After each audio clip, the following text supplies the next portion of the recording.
Fala galera, eu sou o professor Juliano, estamos aqui trabalhando então a disciplina de História, né? Nesse caso específico estamos falando sobre a história do nosso Brasil. Tem muita gente que não gosta, eu entendo, né? Tem gente que não gosta de História do Brasil porque vê muito História no Fundamental 1, no quarto, quinto ano, com a tia Sandra lá, as professoras do quinto ano, e aí o cara fica, não aguenta, já tá de saco cheio, aí chega no nono ano, aí tem História do Brasil, aí chega na segunda série do médio e já tem História do Brasil de novo, e eu entendo. Né? Mas aqui é um período bacana, um período legal que a gente tem da nossa história, porque nós temos uma figura emblemática. Nós temos um cara que é adorado e odiado, que é o Vargas. A gente está falando nesse período da nossa Era Vargas. Né? Vamos retomar rapidinho aqui no quadrinho. Mesmo quadro que eu não apaguei da aula passada, também não dá para apagar porque é de papel, né, animal? Então, vamos continuar. República da Espada, a gente viu lá naquela transição do segundo reinado para o período republicano. Aí depois, a República do Café com Leite. Quando que acabou a República do Café com Leite, galera? Com o golpe de 1930 feito lá pelos apoiadores do Getúlio Dornelles Vargas, né? E aí tivemos o início da Era Vargas. A Era Vargas, ela é composta por esses três períodos aqui. Já vimos o governo provisório, já vimos o governo constitucional, e agora a gente vai ver Estado Novo? Não. Estado Novo é a nossa última aula de Vargas. A gente vai ver agora o porquê que o Vargas vai fazer o que ele fez, o que vai acontecer. Vamos lembrar de alguns pontos importantes aqui desses assuntos anteriores, galera. No governo provisório, por que ele é provisório? Porque não tem uma Constituição. O Vargas está governando de 1930 a 1934. Um ponto importante do governo provisório: a Revolução Constitucionalista de 1932, que aconteceu em São Paulo. Certo? Esse é um ponto importante que a gente tem ali. E também a elaboração do Código Eleitoral de 1932. Na nossa aula anterior, a gente estava vendo aqui o governo constitucional. Ou seja, um governo em que tinha uma Constituição, um governo em que o Vargas estava legalmente no poder, tá? Só que lembra que esse governo constitucional, ele vai de 34 a 37. Mas o mandato é de 4 anos. E lembra outra coisa, o Vargas, ele vai dizer, ó, só dessa vez aqui vai ser eleição indireta, depois é eleição direta. E quem é eleito na eleição indireta? O Vargas aqui. Né? Tinha apoio no Congresso. O bicho é ligeiro, cara. Tá? A gente pode falar qualquer coisa. Você pode criticar, pode amar, pode odiar. Você não pode negar que o Vargas era um cara inteligente pra caramba. Tá? Ele era um cara que sabia como jogar para os dois lados. Ele sabia jogar com o povão, com nós aqui, a galera que come pão com mortadela de vez em quando, e sabia lidar com os grandes proprietários rurais e grandes industriais do Brasil que vão ter aqui. Por isso que ele era chamado por alguns de pai dos pobres e mãe dos ricos. Né? Ele dava algumas coisas para o povão, só que também dava algumas coisas para a elite. Ele, por isso que é essa figura tão emblemática. Tá? E por isso a gente tem então aqui também esse chamado governo constitucional que vai de 34 a 37, e a gente vai ver mais pra frente o que vai acontecer, né? O porquê que Vargas vai instituir, vai dar um golpe do Estado Novo, que vai então de 37, 38 a 1945, beleza? Então, vamos lá. O que a gente vai ver hoje, galera? Veremos os grupos políticos do governo Vargas, os grupos políticos que existiam no Brasil nesse período, tá? Vamos ver o chamado integralismo. O integralismo, já introduzindo, é uma viagem de uns fascistas brasileiros que recentemente estava voltando a esse movimento. A gente já fala sobre ele, eu vou comentar essas coisas. A ANL, que é um grupo mais à esquerda. E aí nós temos o plano Cohen e depois o golpe de Estado. Olha só, qual é o contexto, galera, que a gente vai ter nesse período todo desse momento do governo constitucional? Nós vimos algumas coisas na nossa aula anterior. Qual é o contexto geral, galera? O contexto europeu. Nós temos nesse contexto europeu algumas coisas importantes. Primeira delas, 1929. O que rola em 29, povo? Crise. Quebrou a Bolsa de Nova York. Depois disso de importante, ascensão do Fascismo. Onde surge o fascismo? Você não pode esquecer nunca isso aqui, professor, eu não vi, mas não dá nada. Não pode esquecer. Ah, não, já viu sim. O fascismo surge na Itália, com o Benito Mussolini. Né? Temos aqui o nazismo. O nazismo surge onde, povo? Na Alemanha.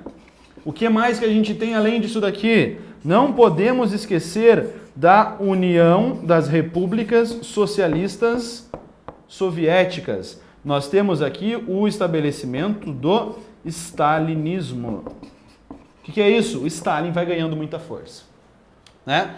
Esse é o contexto da época. Essas ideologias europeias que a gente tem aqui, é lógico que elas vão chegar ao Brasil. Sempre falo isso. Não tem como você pegar uma ideia, colocar no bolso e falar, essa ideia não sai daqui, ninguém mais vai saber dela. Claro, só se você anotar aquilo ali e guardar. Só que uma ideologia de grande porte, não tem como você restringir ela. Vamos pegar um exemplo antigo? Por exemplo, iluminismo, século XVIII na Europa. Nós tivemos as ideias iluministas lá, elas vão circular pelo mundo e antes de se fazerem efeito na Europa, fazem efeito nos Estados Unidos. Em 1774, nós temos lá o processo de independência dos Estados Unidos. Tá? Também essas ideias iluministas chegam ao Brasil e depois influenciam o movimento lá da Inconfidência ou Conjuração Mineira do Tiradentes. Só para você perceber. Né? E nesse período aqui, nós temos ideias se desenvolvendo.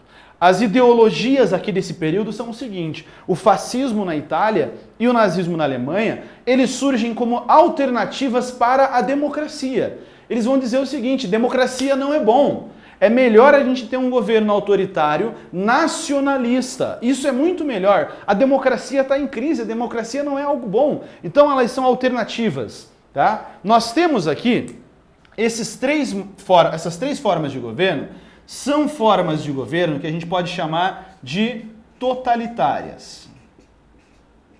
Totalitárias. Se não couber, não dá nada, pelo menos saiba o que é.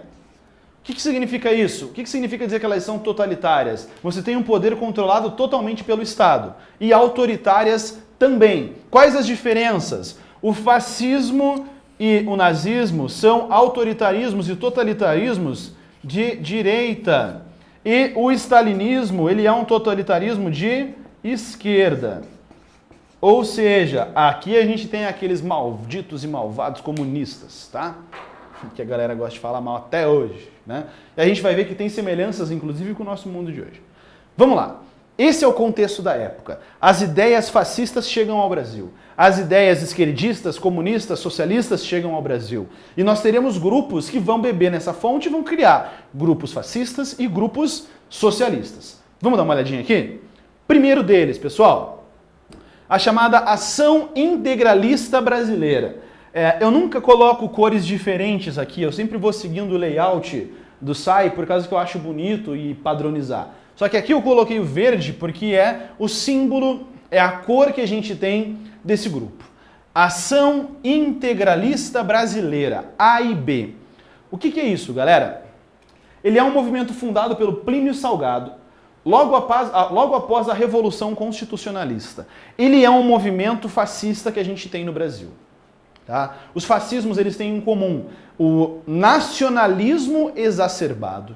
O que é isso? Defender o Brasil acima de tudo, tá? Acima inclusive do capitalismo estrangeiro. É mais importante o Brasil se desenvolver. A gente tem esse fascismo integralista aqui acontecendo. Tá? Ele tem tendências de extrema direita. Olha o lema: Deus, Pátria e Família. Para eles era isso que era importante. Né? Esses grupos, galera, eles vão criar, claro, todos esses grupos eles precisam de símbolos, né? Para você ter algo em comum entre as pessoas, para elas exaltarem. Por exemplo, na Alemanha nazista nós tínhamos as suásticas colocadas nos braços lá dos membros da SS. Né? E na Alemanha nazista eles tinham uma saudação. Qual que era a saudação alemã? Era lá o Heil Hitler, certo? E aqui no Brasil, a gente também no integralismo vai ter uma saudação.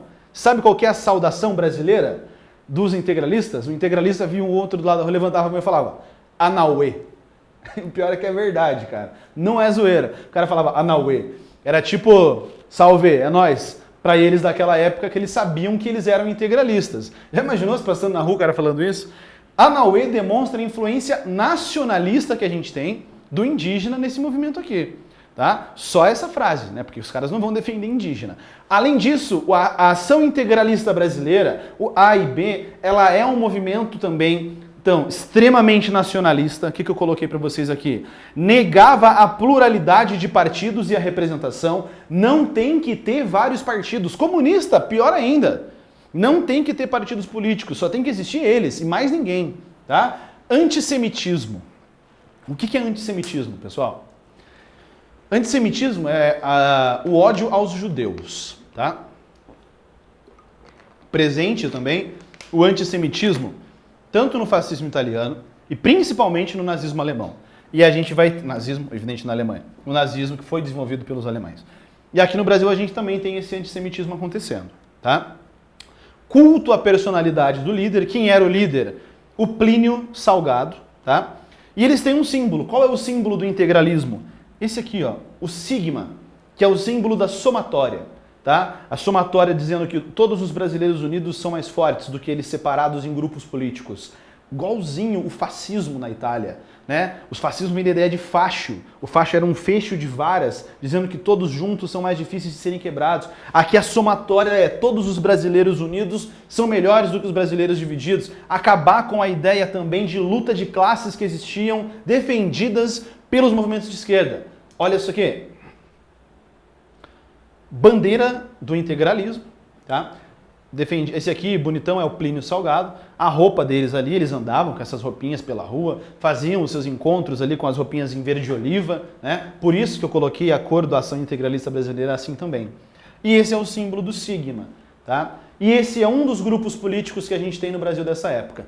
Qual que é o outro, pessoal? Aliança Nacional Libertadora, ANL. Vem comigo. Ele é um grupo de esquerda, tá? Com influências da União Soviética. É um grupo com influências socialistas. Vejam que a gente tem o Brasil inserido nesse mundo também. É um grupo de esquerda, né, com tendências também nacionalistas. Os membros, eles eram comunistas, tenentes lá daquele movimento tenentista que vocês viram já na transição da República Oligárquica para a República Nova, dessa forma aqui, e militares de esquerda, tá? Principal deles, esse cara aqui, ó, o Luiz Carlos Prestes. O Luiz Carlos Prestes, que já tinha sido responsável anteriormente pela coluna Prestes, que saiu lá andando pelo interior do território brasileiro, beleza? O Carlos Prestes e o Carlos Lacerda. O Carlos Lacerda, esse mesmo cara que vai fazer um fervo desgraçado durante a ditadura, já está aqui, ó, participando das coisas. Quais as influências desse movimento? Vermelho, de esquerda. 5 pontos defendidos. Suspensão do pagamento da dívida externa. O Brasil não tem que pagar a dívida com outros países. Um detalhe. Influência da União das Repúblicas Socialistas Soviéticas e do Partido Comunista Brasileiro, né? Nacionalização das empresas estrangeiras. Já pensou? Todas as empresas que são privadas de outros lugares que estão no Brasil seriam empresas estatais. Isso é bom, isso é ruim? Não sei, depende do teu ponto de vista, né? O que mais? Reforma agrária, um dos pontos mais defendidos pela esquerda. Redistribuição de terras, tem que ter terra para todo mundo. Por que tem tanta terra nas mãos de poucas pessoas e muita gente sem terra, né? Liberdade popular e uma constituição e um governo popular, beleza? 1935, galera, a Aliança Nacional Libertadora vai ocorrer uma tentativa de golpe comunista no ano de 1935, tá? Mas ela foi pequena, não foi de grande expressão, tá? E olha só, ela sofre uma forte repressão do governo Vargas, e aí surge a Comissão Nacional da Repressão ao Comunismo. Olha o que surgiu nesse governo Vargas. Um grupo, uma instituição do governo que tinha a função de reprimir os comunistas. Ser comunista vai apanhar, vai ser preso. Antes mesmo da ditadura varguista. Comunista sofre no Brasil desde sempre, galera. Então, professor, mas e os fascistas? Os fascistas não. Olha só. Essa galerinha aqui, ó, do bigodudo do Plínio aqui, os fascistas do integralismo poderiam manifestar suas opiniões políticas. Já os membros da Aliança Nacional Libertadora ou qualquer outro comunista não podia demonstrar opinião. Vejam a diferença. Aí você percebe de novo a intenção do Vargas, os flertes que ele tem com o fascismo, ok? E também, né, a Lei de Segurança Nacional, que tem uma intenção de reprimir os movimentos de manifestantes de esquerda acontecendo por aí também, tá? E aí, galera, a gente vai falar agora sobre como é que o Vargas chega no poder e dá os fundos do Estado Novo. Vem comigo. 1937 nós teríamos as eleições. E nessas eleições, lembra que a gente viu na Constituição de 34? O Vargas não pode ser reeleito porque era proibido pela Constituição. Tá? Continuam as perseguições aos comunistas no Brasil. Perseguições à ANL e a políticos que flertassem com a ANL. E aí surge um plano chamado Plano Cohen. O que era esse Plano Cohen? Foi descoberto um plano dos comunistas que eles iriam tomar conta do Brasil, e esse plano descrevia o que os comunistas iam fazer. Iam destruir as igrejas, iam invadir hospitais, iam muitas vezes bater em crianças, agredir mulheres. Esse Plano Cohen Cohen é um nome de judeu, chega esse plano até as mãos do alto escalão do governo do Exército Brasileiro nessa época e do Getúlio Vargas. O que o Vargas vai dizer? Ele vai utilizar esse plano Cohen dizendo: olha aí, pessoal, como que vocês querem eleições? Os comunistas vão tomar conta do Brasil, pessoal. Agora não é hora da gente brincar com o comunismo. Não vamos dar espaço para o comunismo tomar conta do Brasil. Essa ideia de eleições, eu acho que não é uma boa ideia. Vamos deixar eu permanecer no poder. E aí, então, as elites brasileiras começam a cair nessa ideia desse plano Cohen e fazem com que o Vargas dê um golpe dentro do golpe. E aí nós temos o golpe do Estado Novo. O Vargas assumindo o poder aqui, então, nesse final do ano de 37, em 10 de novembro de 1937, e dá o início ao Estado Novo. Ok? Qual o problema? O Plano Cohen era mentira. O Plano Cohen ele era uma invenção dos membros do Exército Brasileiro, escrito pelo general Olímpio Mourão Filho. O cara escreveu esse plano, tá? Ele descreveu como ele achava que os comunistas iriam tomar o poder e o que os comunistas poderiam. Quando chega no alto escalão do governo, eles falam: não é mentira não, vamos dizer que isso aqui é verdade para a gente poder fazer o Vargas assumir o poder. E aí, galera, graças a esse plano e o nome Cohen, eles colocaram para dizer que foi um tal de Cohen que escreveu. Cohen é um sobrenome judeu, demonstrando também o antissemitismo. E aqui, em 1937, por causa desse medo dos comunistas, que não é só de hoje, que sempre existiu na história do Brasil, por medo desse plano mentiroso, o Vargas consegue estabelecer um golpe de Estado, assumindo o poder e dando início ao Estado Novo, a ditadura varguista. Beleza, galera? Então, realizem as atividades da plataforma que estão disponíveis para vocês sobre esse assunto e na próxima aula a gente vai ver o que foi o Estado Novo, veremos um pouquinho também a participação do Brasil na Segunda Guerra Mundial, que já vai estar acontecendo durante esse período. Beleza? Eu sou o professor Juliano, bons estudos para vocês, um forte abraço e tchau!